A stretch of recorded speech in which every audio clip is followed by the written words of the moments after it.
When our son was diagnosed with stage 4 cancer, we wanted to know everything science and experience has proven effective.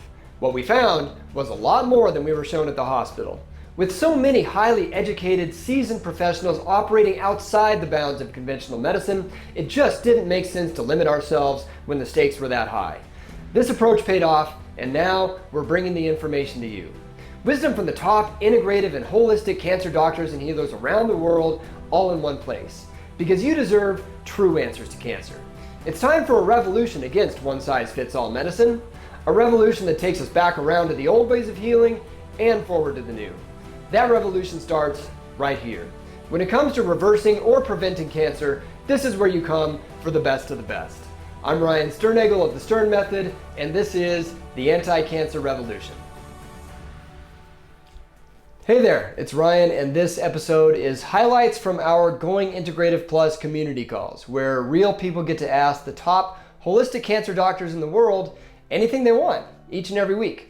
Stick around to the end to find out how to be on these calls asking the questions yourself, but in the meantime, enjoy and take something you can use right now from the show. My name's Michelle Niesley. I'm a naturopathic doctor that's been practicing since 2001. I did a residency at an integrative cancer hospital, Cancer Treatment Centers of America, and I have a master's in biostatistics and epidemiology from Dartmouth, so I'm way into the research. Throughout my career, I've been at Northwestern in Chicago. I did primary care for a little while in Alaska, but the majority of my practice has been either adult oncology, both active treatment and survivorship, as well as pediatric oncology. I was at Children's Memorial Hospital for a short time there. So really what I work on is keeping patients healthy during treatment, and then really building the practices during active treatment that are going to carry the patient, into survivorship and beyond. So my true passion, I would say, is really providing families with the information that they need. Their 10-year-old may have just gone through active treatment, is done with chemo, things are looking good. One, trying to answer the questions as to, what may have contributed to this diagnosis in the first place. So looking at the environment they're living in, looking at genetics or genomics.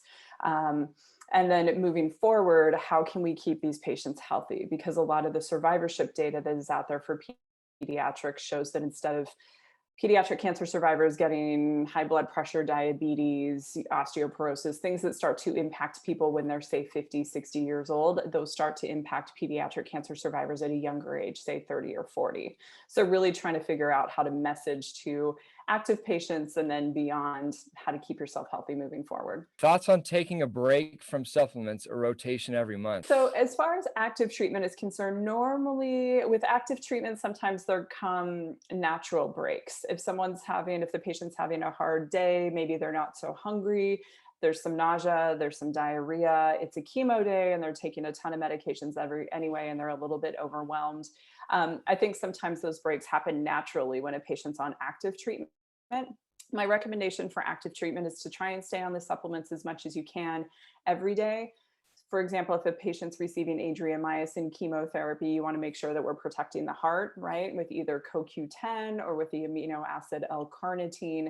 And ideally, everyday dosing would be recommended in a situation like that. But having a day off here and there is not going to be a harmful thing for somebody. When it comes to survivorship, I think that parents and children alike really need a sanity break. And so once a week, I don't have any issue with patients being off once a week. I do tend to rotate my supplements. I don't always have a patient on the same probiotic. I don't always have a patient on, okay, here's your herbs and you're just going to, herbs and supplements and it's not going to change and we'll chat in a year. I tend to rotate. If I'm using mushrooms, then I'll go to ashwagandha or astragalus, a couple months of mushrooms, then a couple months of ashwagandha or astragalus. And like you said, just trying to mix it up a little bit so that the body isn't seeing the same thing all the time. But I agree. I think a sanity break every once in a while. No one takes 100% of their supplements 100% of the time. It just doesn't usually happen that way. All right. Thoughts on the accuracy of the CTC tests? Not the RGCC, but others. Yeah, so I know that you had, I believe it was Dan Rubin was on the Anti-Cancer Revolution 2 Summit. And I think that he probably spoke to this a little bit as well, at least from his personal opinion. I still feel like the science is a little bit early. Unfortunately, I've used multiple different types of CTC tests. I know the FDA has approved some recently. There's been some news coming out, at least as far as adult cancers are concerned, and some CTC tests that are starting to look more promising. Um, I ran a lot of these 5 or 10 years ago. I was running a fair amount of them and did not see a significant, if someone, scored well or had a favorable score on a CTC test, I didn't necessarily always see that making a direct connection to whether or not they were going to relapse. And when I was at Dartmouth, one of the things that they really stressed is don't run a test that doesn't change what you're going to do clinically right this minute, right? So I do run some CTC tests. I have had some patients that want to have it done again for peace of mind. I haven't found one in particular that I have found to be exceptionally predictive of whether or not the patient is going to relapse or not. So I don't use them very frequently. I know that may not be a common answer amongst some of your panelists, but it's just, they're not something that I use on a regular basis.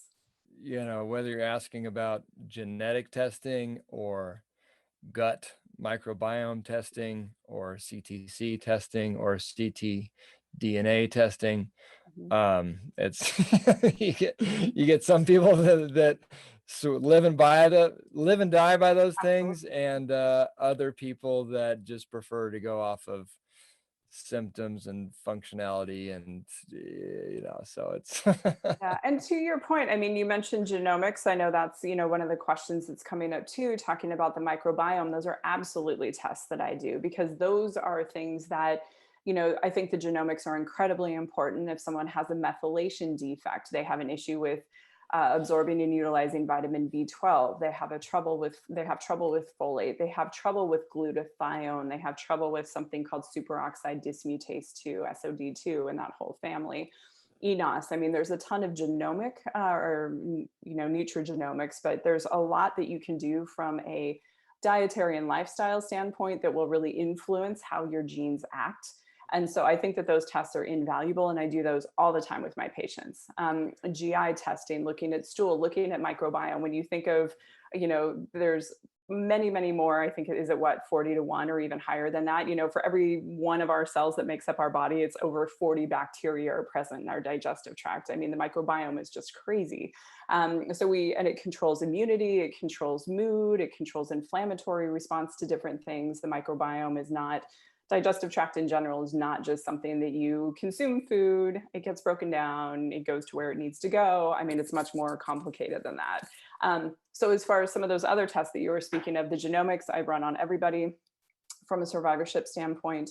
I run GI testing on everybody, especially after chemotherapy, and thinking about how chemo has rapidly dividing cells. It goes after rapidly dividing cells, and digestive tract cells are rapidly dividing cells. And so even if it's not a GI tumor, so to say, your digestive tract, there's nausea, there's constipation, diarrhea, there's GI side effects oftentimes because chemo goes after rapidly dividing cells. And so it's, there may be antibiotics if there have been surgeries. And so there's usually a huge disruption to the microbiome and just the health of the digestive tract. So I'm a huge proponent of doing stool testing, taking a look at the microbiome, taking a look at the structures of the digestive tract, making sure there isn't inflammation or other things that may compromise the immune system going forward. So those individuals, some people do organic acid testing. We often do food sensitivity testing also to try, gold standard is to do your allergy elimination diet. It can be a little bit tricky to do in certain circumstances. And so I think there are some good food testing tell your kid to go on an elimination diet and see how that works out. Yeah, it's not going to happen. So I have a 7 and 9-year-old, and there's no way that they would do it. So, my son actually would. Ryder would. I would have to I'd be tell very him this was the healthiest thing to do, and he'd say, okay. nice. That'd be Nice. it.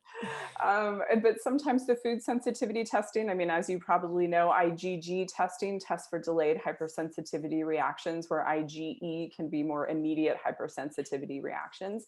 And so food sensitivity testing, not that it's 100% accurate, but oftentimes it'll give patients a good, like, okay, whoa, wheat and dairy are blowing up, or wow, you're sensitive to eggs and you have chickens and we had no idea. That might be part of the reason you're tired and grumpy all the time, right? And so even if it's not causing a frank physical like diarrhea or nausea or something, food sensitivities have a significant impact on the health of patients also. I don't do food sensitivities around the time of a patient taking allergy medication or steroids, because there have been times when I've received some false negatives, meaning, oh, food sensitivities look great, but then, oh, but you were taking your allergy medicine last night, or you just had steroids 3 days ago. Like, we're probably not going to get the positive results that realistically are actually there. So I am all about the personalized testing, and you can absolutely argue that CTCs are also personalized testing. I just haven't found one yet that I test this patient and get a certain result, and more often than not, oh, low chance of recurrence. Yep, and that patient did just fine. Oh, high chance of recurrence, and yeah, they actually recurred. I just haven't found ones that I am convinced by. So, but I know that answer would be different for different panelists of yours. So, Indeed. yep. Well, that's why we get a rotating cast of characters in here. And who do we use here? We use US Biotech usually for food sensitivity testing. We use a lot for organic acids and for some of the environmental, if we're looking at molds or we're looking at exposures to things like glyphosate, or some of the different exposures that you can get when you're exposed, some of the big long words when you're exposed to, say, petroleum products, pesticides, other things too. Great Plains is who we use a fair amount in the office. We do use Genova Diagnostics, and we also have used Labrix, who I think used to be Doctor's Data, if I'm not, I believe those two merged. And so we do some adrenal testing as well, looking for adrenal fatigue, some salivary cortisol levels. And so, yeah, Labrix, I believe, is who we use right now. And then Genova Diagnostics, we use a lot of them also. And then for genomics, Genomics is a little bit more tricky. I did use, the 23andMe data, as you probably know, over the years, the information that you can get from 23andMe by putting it into another program has decreased significantly. So if I used to use Ben Lynch's Stratagene, and now there's methylation genie, there's the stuff with Bob Miller's company as well. And so you used to be able to run a 23andMe, take that raw data, download it, stick it in one of these other platforms, and then get all these different genomics, right? Over the years, and there's speculation as to why this is, but for example, some of the 23andMe data that was collected on patients 5 years ago, it has, MAO pathways, for example. If you collect those on somebody now, suddenly those aren't available anymore. And MAO has a lot to do with mental health. There's a whole classification of drugs called MAO inhibitors that has to do with mental health issues.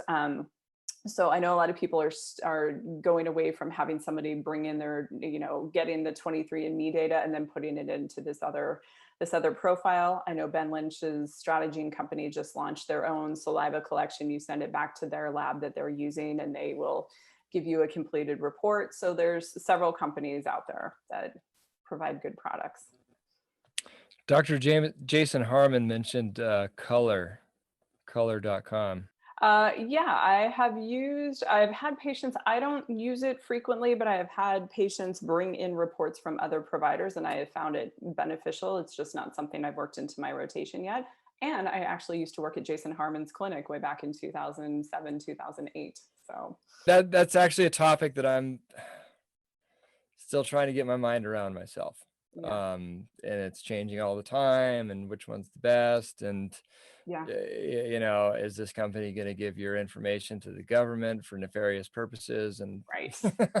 Right. Yes. Which is why, and that's actually the hesitation of a lot of people to actually even do the testing in the first place. So not only is it going to go potentially to the government, but more to insurance companies. And if somehow somebody gets their hands on this, are they going to say, well, you have this gene that you may be more predisposed to a certain disease, so we're either going to jack your rates up, right? We're going to increase your rates, or we're just not going to provide coverage. So, which they cannot do at the present time. But Yeah, so I think, you know, the genomics for some patients can be a little bit of a touchy thing. I mean, the nice thing is when you get them done, then you're, you know, you don't have to get them done again because your genes don't change, right? But those other tests are obviously done, heavy metal testing, other things like that. If there's any concerns, those can be repeated, especially to see if there's an issue, you're treating it, then obviously you're going to want to retest and make sure you've taken care of whatever issue it is. I'm a little bit different perhaps than some of the other providers you may have on here too, is I don't always just do a ton of like, hey, you're done with cancer treatment, let's do these 18 different functional medicine tests. I do ones that try, you know, if I'm going to be working on the gut anyway, I'm not necessarily going to test the gut up front. If I'm concerned that somebody has some leaky gut, I'm going to go in, I'm going to try and repair it first. And sometimes I use these tests of, okay, have I missed anything? As compared to just running a whole bunch of tests, spending a whole bunch of money up front. If it's not going to change, like I know your gut needs some help, you had a lot of side effects during treatment, I'll probably heal that first before really jumping in with some high-end tests, just to make sure that like we don't get results that I already know that we were going to need to address and wouldn't have changed my treatment plan otherwise. They're probably all messed up, especially if you went through treatment. And it takes a couple months to heal from that. I mean, I'm sure Yeah. this isn't a question that was submitted that I see, but I get questions all the time, like last day of chemo was yesterday, today let's detox. And I'm like, no. Like we are not starting that the day after. You are still recovering. Let's take 30 days, let your body get the stuff out of your system, let it do what it needs to do, get out of your system, continue doing the supplements that we've been doing. And then 30 days from now, okay, let's start to talk about, you know, what detoxification might look like for you. And of course, there's things that you can do to support detoxification during active treatment that are not going to interfere with treatment. But when you're talking about, you know, specific diets or, you know, some pretty significant detoxification things that you can do, sometimes I'm just like, you know what, you need a month to heal up, and then let's go ahead and address that. You know, a detox for your average so-called healthy person can be fatiguing, can cause digestive upset. You don't want to add more fuel to the fire if somebody's already a little bit worn down. Suppose we covered genetic testing pretty extensively. What about mistletoe? Mistletoe. So again, you had another speaker. So Dr. Nasha Winters, I know, has done a lot of work with mistletoe, and I know she uses it with most patients, is my understanding. I do use it. I use it a lot more in my adult population than I do in pediatric populations. The thing also to remember with pediatric populations is that oftentimes they are enrolled in some sort of clinical trial. So putting my clinical trial hat on for just a second, often with clinical trials, if you sign up to be enrolled in a clinical trial, they'll ask that you perhaps refrain from certain things, right? And so And that's why we never got involved in any clinical trials. yeah, exactly. And I mean, and so that's kind of the challenge, is that, you know, if you say that you're not going to do stuff, and there's a lot of clinical trials. I ran a clinical trials unit. And so there's a lot of times that the sponsor, being the drug company or whomever it may be, will say, oh yeah, these things are fine to take, but these things are off the list. Most often the things that are off the list are things like mistletoe or things like IV vitamin C. And all of those things can be incredibly helpful even during active treatment, right? So there's a lot of patients that don't want to forego those. But from the history of clinical trial side, I mean, pediatric cancers in the early 1960s, those survival rates were not good, you know? And so the argument is that because of all the advances made, because we did this treatment versus this treatment A versus treatment B works better. Great. Okay, let's bring in treatment C. Which one works better? Still treatment B. Okay, let's try treatment D. So because we were doing this in a systematic fashion, the you know, improval, the exponential, you know, improvement in cure rates, long-term survival rates, other things too, I mean, just skyrocketed because you put together a very systematic approach.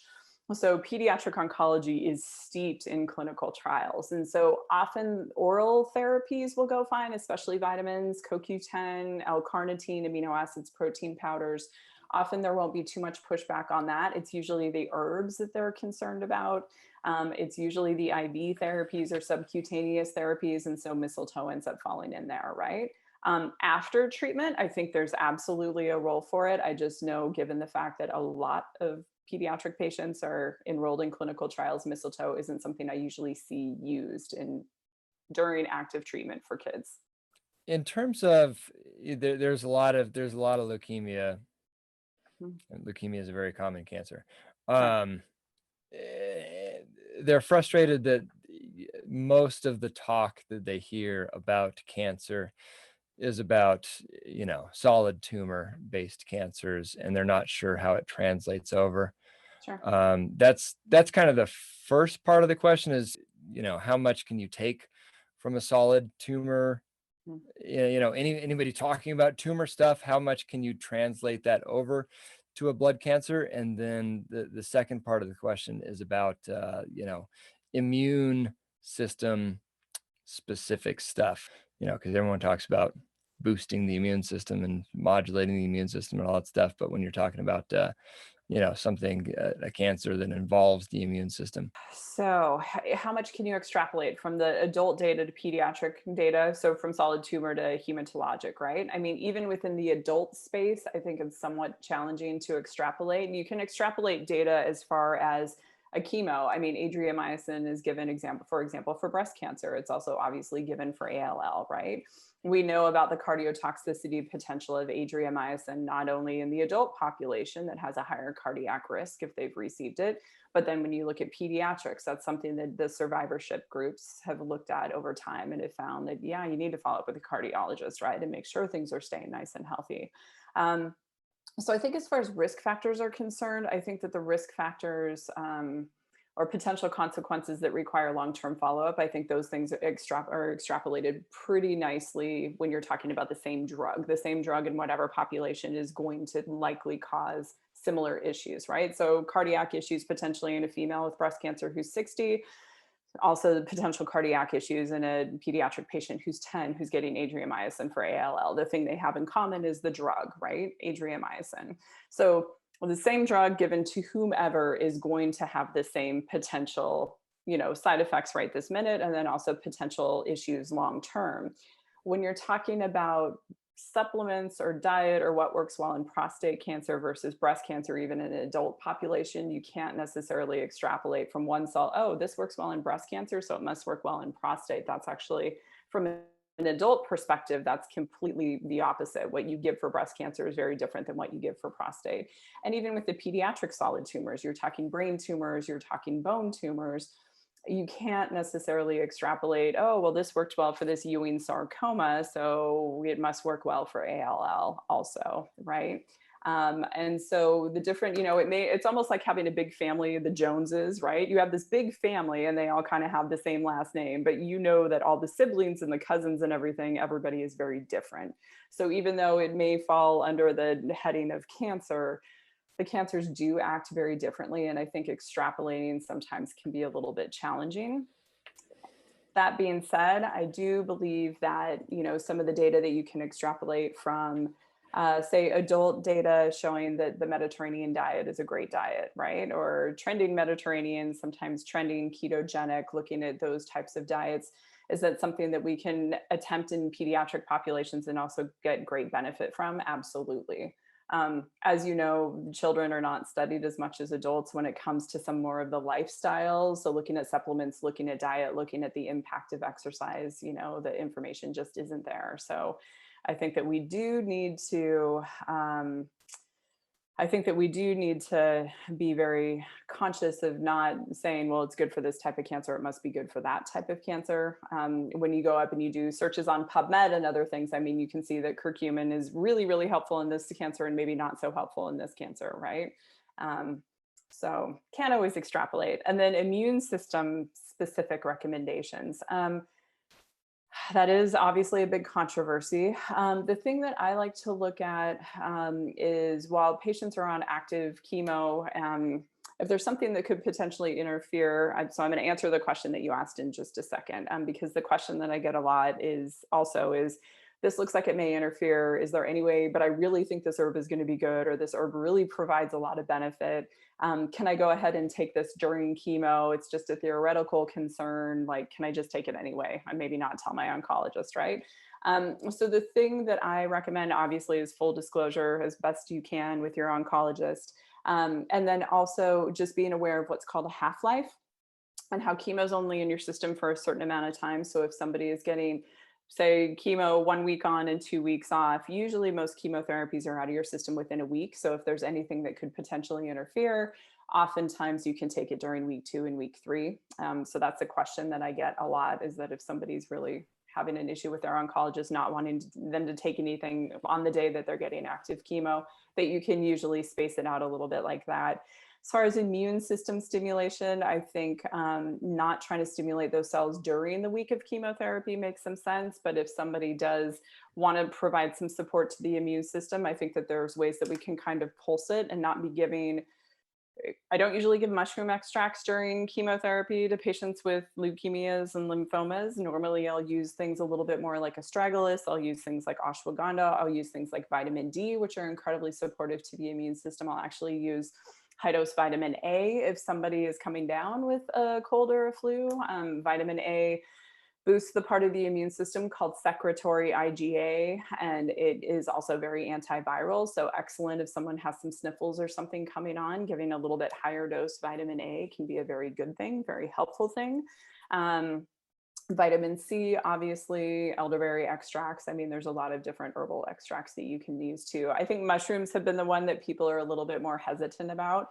But I think some of these other herbs, because they have actions on adrenal glands, that oftentimes we'll go ahead and have patients use them sporadically as needed. Larch arabinogalactin actually is really good also for supporting the immune system in a healthy way without boosting some of the bad cells that we're trying to get rid of. So I think you can do it, but I think that you have to be careful and somewhat meticulous about how you go about it.